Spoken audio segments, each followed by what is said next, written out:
DPR menolak untuk pindah ke Ibu Kota Nusantara, IKN. Usulan mereka agar menjadikan Jakarta sebagai kota legislasi dinilai baik untuk kemaslahatan bersama. RUU Daerah Khusus Jakarta telah resmi diundang-undangkan. Usai ibu kota dipindahkan ke Kalimantan, Jakarta akan berganti statusnya menjadi daerah khusus yang digembar-gemborkan sebagai kota bisnis dan perekonomian global. Namun, dalam pembahasan RUU DKJ, ada beberapa anggota DPR yang ingin tetap berkantor di Jakarta dan mengusulkan Jakarta sebagai kota legislasi. Wakil Ketua Balik DPR, Ahmad Baidowi atau Awik, salah satunya. Ia sempat mempertanyakan kekhususan Jakarta dalam RUU DKJ. Awik mengusulkan agar kegiatan DPR tetap berpusat di DKJ dengan menjadikannya ibu kota legislasi. Tak hanya Awik, anggota DPR fraksi PKS, Hermanto, juga menyatakan usulan tersebut di rapat paripurna DPR RI pada Kamis 28 Maret 2024. Hermanto mengatakan ia menolak pengesahan RUU DKJ dan mengusulkan agar Jakarta dijadikan kota legislasi. Menurut Hermanto, banyak aspek yang menunjang Jakarta sebagai kota khusus legislatif. Pertama, Jakarta adalah ibu kota yang memiliki sejarah sangat kuat. Kedua, akses transportasi ke Jakarta juga sangat kaya dan sangat mudah dijangkau, baik melalui udara, laut, maupun darat. Ketiga, mobilitas masyarakat di Jakarta dan sekitarnya dinilai sangat tinggi. Kata dia, kompleks DPR masih sangat efisien dan lebih efektif sebagai label kota khusus legislatif. Dalam penyusunan produk undang-undang, masih sangat ideal untuk dilakukan di Jakarta. Tetapi, pemerintah melalui Kementerian Dalam Negeri menolak usulan tersebut. Sekretaris Jenderal Kementerian Dalam Negeri, Suhadjar Diantoro, menginginkan semua pihak terkait berkedudukan penuh di IKN, meskipun pemindahannya dilakukan secara bertahap.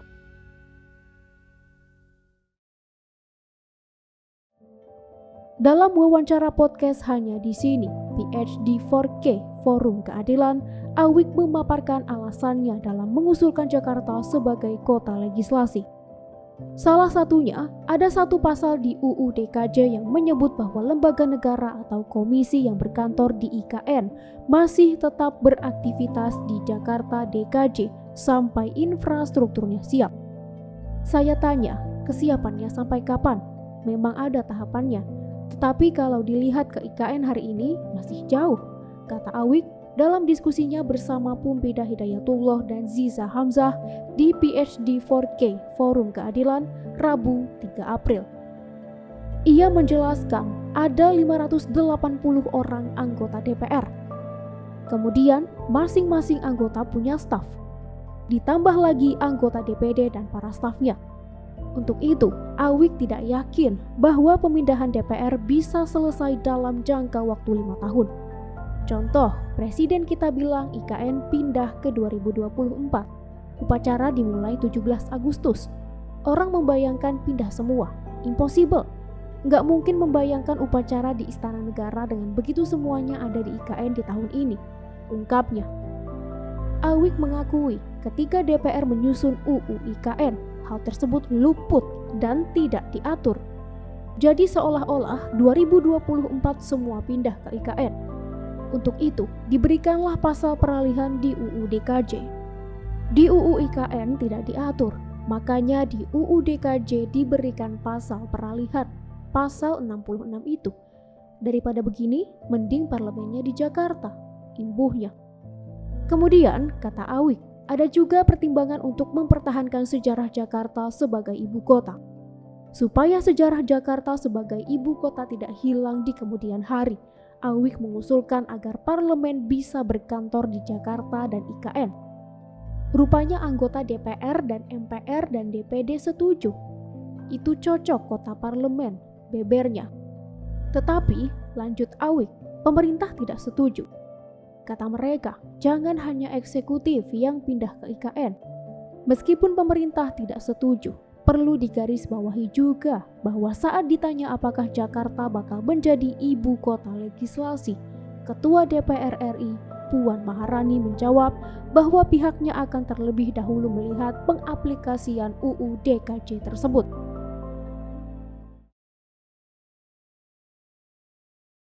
Pengamat tata kota dari Universitas Trisakti, Nirwono juga setuju dengan pernyataan Awik dan anggota DPR lainnya. Selain sebagai kota global, salah satu bentuk kekhususan Jakarta yang bisa diperdalam ialah Jakarta sebagai kota legislatif dan kota yudikatif. Selain jadi kota global, Jakarta juga bisa menjadi kota legislatif dan kota yudikatif. Secara infrastruktur, semuanya sudah mapan, sehingga tidak perlu dipindah ke IKN, kata Nirwono kepada Forum Keadilan, Kamis 4 April. Untuk mewujudkan hal itu, kata Nirwono, DPR perlu merevisi dan menghilangkan aturan yang mengharuskan lembaga negara berada di ibu kota negara, serta menambahkan atau merevisi UU DKJ dan menjadikan Jakarta sebagai kota legislasi dan kota yudikatif. Nirwono sendiri ingin legislatif dan yudikatif tak pindah ke IKN dan menetap di Jakarta. Tak ikut pindahnya kedua lembaga ini, menurutnya merupakan bentuk penghematan anggaran negara dan bentuk keberpihakan terhadap kondisi ekonomi negara yang masih sulit. Pemerintah belum membuat sayembara desain gedung MPR DPR, jadi belum ada rencana desain bangunan dan anggarannya untuk tahun ini. Karena tahun ini fokus utama baru pembangunan Istana Presiden dan kantor kementerian dan lapangan sumbu kebangsaan. Dengan perkembangan terbaru adanya keengganan MPR DPR berpindah, maka harus segera ada kepastian dari MPR DPR sendiri untuk merevisi, ungkapnya. Jika membandingkan pendapat Awik dengan Nirwono, tentunya terdapat perbedaan. Awik mengatakan agar DPR bisa berkantor di Jakarta dan IKN. Sementara Nirwono berpendapat baiknya DPR berkantor di Jakarta saja. Nirwono melihat hunian anggota legislatif dan pekerja pendukungnya tentu akan menyedot anggaran pendapatan dan belanja negara APBN sangat besar. Khawatirnya hal ini akan mubazir nantinya. Sebenarnya dengan perkembangan teknologi seperti sekarang, cara bekerja dan sidang jarak jauh juga tidak menjadi masalah. Bahkan sudah menjadi budaya baru di berbagai kota dunia. Tidak ada masalah sebenarnya jika MPR, DPR, serta lembaga negara lainnya masih tetap di Jakarta. Apalagi infrastruktur bekerja sudah sangat lengkap, jelasnya. Sementara, selanjutnya, IKN dijadikan sebagai kota pusat pemerintahan eksekutif. Itu pun dengan catatan bahwa tidak semua kementerian harus dipindah ke sana. Dalam perbincangan dengan Forum Keadilan di kawasan Juanda, Jakarta Pusat, Nirwono sempat mengungkapkan dampak dari pindahnya gedung DPR MPR ke IKN. Tak hanya berdampak pada perpindahan hunian para politisi, tetapi mungkin juga akan berdampak pada pindahnya kantor pusat partai politik. Kalau kantor parpolnya pindah, memang mau biayain, katanya sambil tertawa.